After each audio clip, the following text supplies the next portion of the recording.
Okay, good afternoon. We are live here on Google. We are talking today with Princeton High School teacher Kelly Arble. Now, we have recently been getting more into Google Classroom and as a way to do various things, and Kelly has been one of the leaders in that and just kind of jumping in and giving it a try. So we wanted to bring her in and talk for just a minute about her experiences so far. So Kelly, thank you for talking to us. Sure. Now, first of all, what led you into looking at Google Classroom as an option? I know we have various options, you know, Edmodo and SharePoint and various things that we can use. Tell us why you're giving Google Classroom a try and maybe some of the things you're doing with it so far. Well, I tried using Edmodo in the past, and I didn't like the layout, and I thought that some of the functions were a little clunky. So at the beginning of this year, I started using Google Drive, which has worked out really well in terms of collecting student work and having other students peer edit. And I was playing around on Google, and I saw that Google Classroom existed, and so I contacted you and Rich, and you guys got me all set up, and it's been really great. It's like Edmodo and SharePoint, but better. So you can enter in an assignment that all of your students can see, give them instructions, and then they're able to upload files and all that kind of stuff. Is that right? Yeah, it's similar to Edmodo in that you can create classes and only certain students are allowed to be admitted to the class. And in the class stream, you can create announcements which students can respond to, which has been great for online discussions. And you can also give assignments with instructions, and when students click on the assignment, they have the option of submitting the assignment directly in Google Classroom.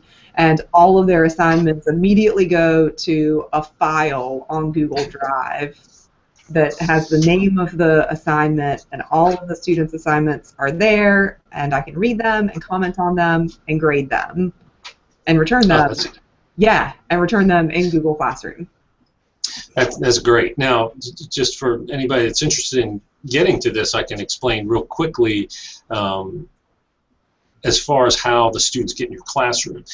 We were able to get into our student database and export the names that were assigned to your classes.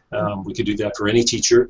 And Rich Kinsey was able to, who's the Excel master, was able to get in there and show us how to just take the export out of our student database and get that to work with Google. Then we were able to do a mass upload to Google of student names and accounts. And so the teacher doesn't really have to do anything to create the accounts. And once the classroom is created, then the teacher is able to just give the students a code for a particular class, and then the students join that way. So for anybody that's listening that doesn't know how that works or how we're handling it here, hopefully there's not a huge amount of upfront work for the teacher just to get it started. Have you found that to be the case? Yeah, it was really easy to get started. You know, Rich gave me the list of student emails, the student usernames, and the first day of class that we used Google Classroom, it took maybe 5 minutes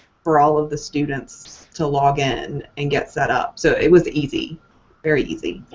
That's good. One thing I wanted to ask you about that I kind of thought of is that I know we as teachers, we tend to have lots of accounts and lots of passwords, and so have you had, now that you've been using it for a little while, have you had much of a problem with students saying, oh, you know, I forgot my password, or have they been pretty good about that? Or they've been pretty good about it. I've had a few students forget their passwords, and they've had to have their passwords reset, which initially was a problem. But I think Rich changed the settings so that students can change their own passwords. Oh, okay, so they can click forgot my password and then get a link to another email address, I guess. Yeah, so it's not a problem now. The students are responsible for keeping their password, maintaining their password, and so that hasn't been such an issue. That's good. That's good. And I'm assuming, have you gotten good feedback as far as them being able to get to it from home and all that kind of stuff? Because I know that's been an issue with us for some things in the past. Yeah, the students have really liked it and have said to me that they prefer it to the other platforms that they've been using at school, just because it is so easy to access. There's an app that they can get on their phones, Oh, yeah. and they can access at home easily. Well, that sounds really good. You have anything coming up real soon that you're planning on using it for, another project or anything you want to tell us about? No, not yet. I just collected TOK essays in Google Classroom. So as soon as I grade all of them, turn them to the kids, I will hopefully have some more fun things coming up. But I've really enjoyed the experience so far, and I would certainly recommend it to other teachers. Well, just before we go, and I thank you for being with us, but before you go, another idea that we're looking at with another department is that teachers of common, common subject areas, we're looking at, in addition to students being a member of your class, they could be a member of a whole grade level class, and then teachers can post common review materials and things like that. So that's something we're looking at too. So yeah, well, that'd be great. That sounds really good, and thanks for sharing your experiences with us. And we hope that anybody else that wants to get involved will contact us, and we'll get them up and running. All right, great. Thank you. Thank you.